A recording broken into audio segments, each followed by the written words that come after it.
Hey guys, I just wanted to record this quick video. So I was working on the EMR using Google Sheets. You saw the long video before. This is going to be a super quick tip that I just found. I was looking for a way to double click to get a date. And what I realized was, let's say for example, start of care date. If I come in here, I click on that.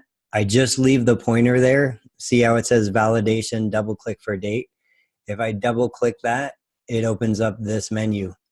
I click on the date and I'm done. You also notice that it turned from yellow to white because that was part of the conditional formatting to make sure your clinicians are filling in all the required field.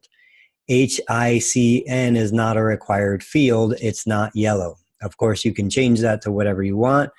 If I was to delete the date, it goes back to yellow.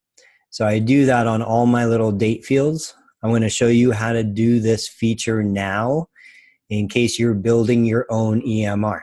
So the from and through, if I click on that cell, I right click, I scroll down the data validation. I come in here to date.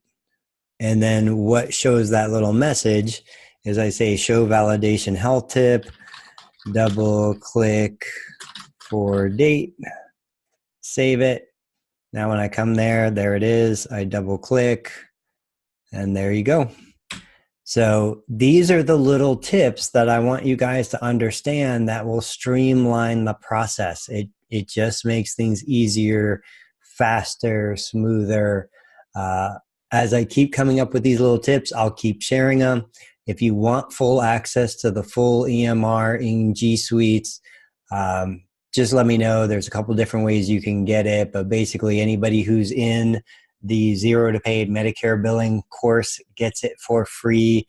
And then there's a couple other courses from other providers that I highly recommend. I'm giving it to them for their students for free as well.